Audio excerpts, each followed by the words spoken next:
Hey guys, Luke at ultraconsumer.com here, bringing you another product review. This time, one that I'm a little bit excited about. This is the Dyson DC44 battery-powered handheld stick vac. You can see here. You guys may have seen these at your local Costco. They're pretty popular right now. And I actually picked this one up on sale at Costco for around $300. $300 for a stick vac. That's right, folks. That was the sale price. This is usually close to $400. So for that price, you'd hope it was a pretty darn good stick vac. That said, before we get into it, let's take a look at the accessories and the attachments that come with it so you have a better idea of what you're purchasing when you purchase this particular vacuum at Costco. Okay, so here's everything that comes with the Costco model. You've got the base unit itself right here. You've got the charging station right here. And you've got the extension tube, which is this blue piece that I have installed right here. And aside from those three base components, you also have a total of 6 different attachments. And I think a couple of those are bonuses with the version that you get at Costco, specifically the two over here, the extension tube as well as the angle tool here. And I'll go over each one of those. Let's start with the bonus pieces that you get from Costco. So the first one is this extension tube. It's got a brush underneath it with that fuzzy scrubber thing here. This is going to be most beneficial for overhead lighting or fans. And then you've got the extension tube here, which I can pull out, but it bends and you can add it to the base of the extension wand, or you can add it to the base of the unit itself. You've got the most common tool here, which is going to be your floors tool for hardwood floor sweeping or carpet, sort of like your all-purpose vacuum attachment. And this is also a powered attachment, meaning it receives power from the battery and the brush head is actually electronically powered rather than air powered. You've got your pet hair tool here, which is also powered. You can actually see the power prongs in this attachment. It's got the brush on this edge, and it's also got a swivel on the head so you can get different angles while you're brushing up your pet fur. You've got this weird combo tool, which is just a normal brush, but you can actually convert it into just a more normal, I don't know, sucking tool of some sort. And then you've got your crevice tool. So a number of tools that come with this Costco model. And again, you've got the wall station right here, but the wall station really needs to be mounted to a wall to be useful.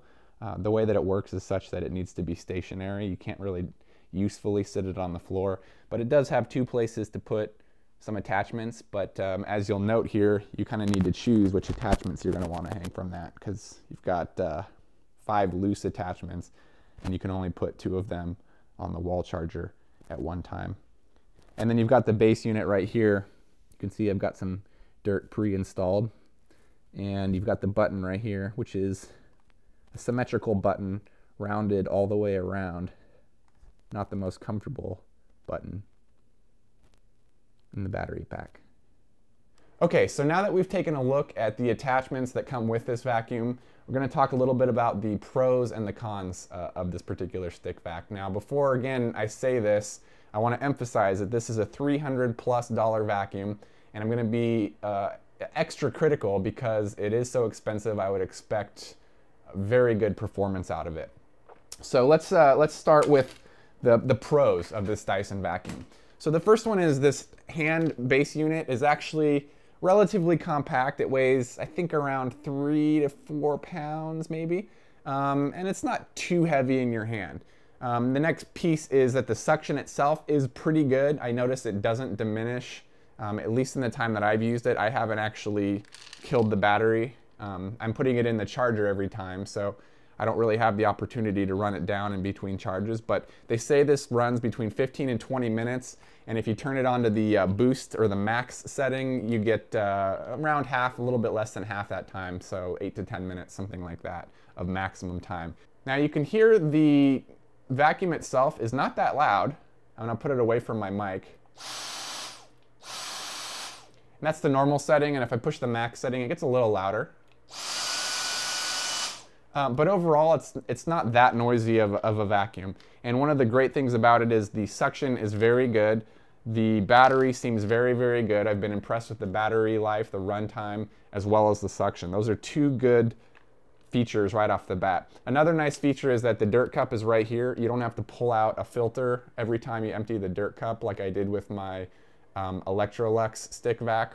So that's nice having a one-button dirt cup empty mechanism right here. The other cool thing is you press this button and you get access to a washable filter. So when you are ready to wash the filter, it's really easy to get to. Another nice feature about this vacuum, or I guess set of features, would be the number of attachments you get. There's 7 different attachments if you include the extension wand, and there's pretty much one for everything. It's nice if you want to get your overhead lighting or your fans, that you do have this angled attachment with the Costco model. Primarily I'm using the crevice tool for picking up like little pieces of cat litter or cat food off the ground. But the one that you're probably going to use the most is the normal floor tool here, which has 2 types of bristles, one primarily for carpet, and then this black bristle set is made out of carbon fiber, which helps reduce static electricity while you're vacuuming hard surfaces. So it's a little bit better at picking up particles, small particles off hardwood surfaces. So a nice selection of attachments here means there's probably an attachment for almost everything you could want an attachment for. Okay, so I think those are the primary positives. Now let's talk about the cons. And again, I'm going to emphasize this one more time. This is a $300+ vacuum, so I expect a lot from it. The first one is the button, and this has been said over and over on Amazon. You have to hold it down the entire time you're using the vacuum. And maybe that would be okay, but this button is not particularly easy to press, and it's not particularly comfortable on your finger. I mean, I'm not a complete wuss, but I do find it kind of uncomfortable to hold this down the whole time. And I wish there was a way to lock it on, especially when you're using a tool like this tool, right?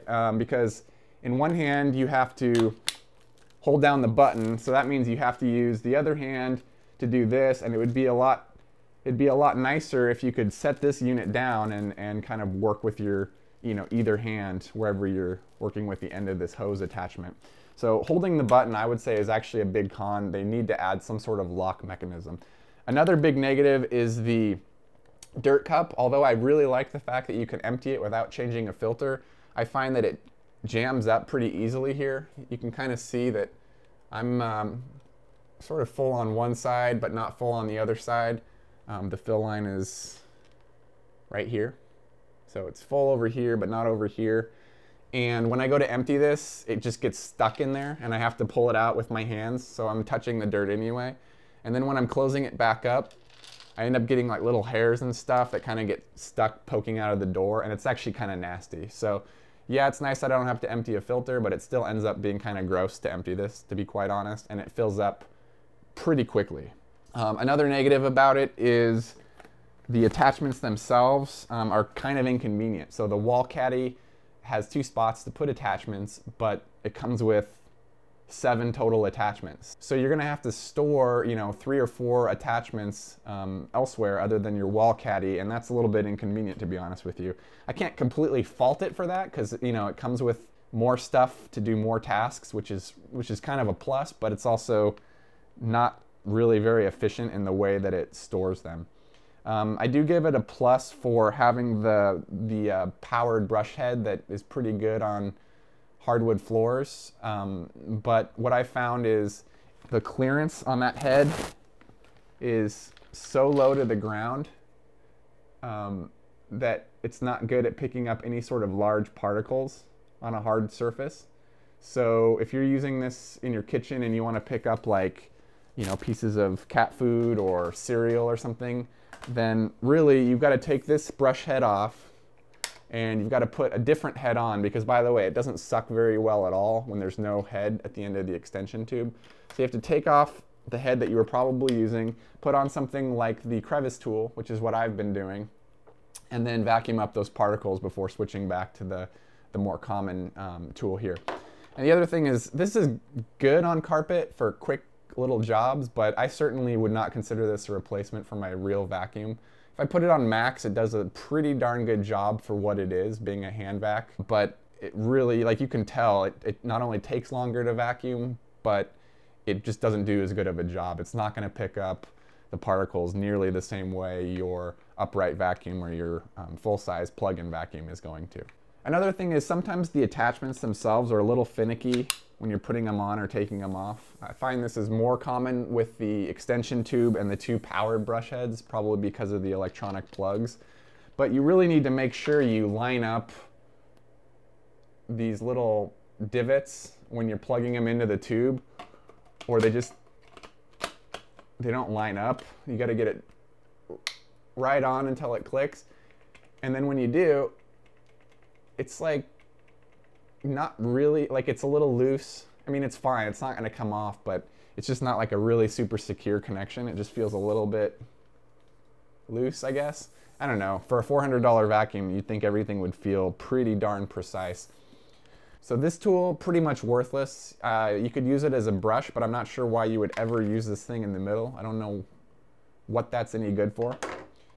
So overall, I'll be honest with you, this is probably the best hand vacuum I've ever used, but at $300+ I just think there's too many shortcomings. I just can't justify the cost. Having the messy dirt cup emptying mechanism and having the button I have to hold and having a number of attachments I'm constantly having to switch out and having a floor tool that really doesn't pick up big particles well.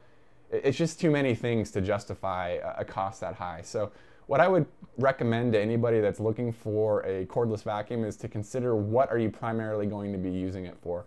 Are you primarily using it as a quick vacuum for your carpets in between when you want to get your other vacuum out? Are you primarily using it for small particles like flour and dust and that type of thing on your hardwood?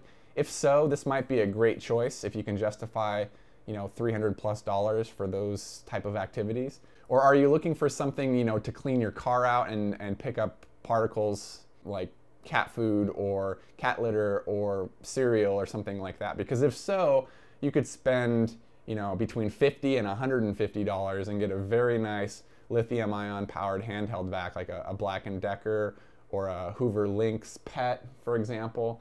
And you could do those tasks, I would say, probably just as well as this. Now this does do sort of a combination of everything due to its array of attachments, but again, I would consider what tasks you plan on doing and save a lot of money to buy a cheaper vacuum to do specifically those tasks. I just can't recommend this vacuum at $300+. If it was $200, it would be a maybe. If it was a $150, I would say definitely, but I'm gonna be returning my Dyson to Costco and looking at other options. So if you have any questions, guys, please leave comments below. I'll try and answer all questions or comments. Hope you enjoyed this review. Don't forget to like us on Facebook at facebook.com/ultraconsumer, and thanks again for watching.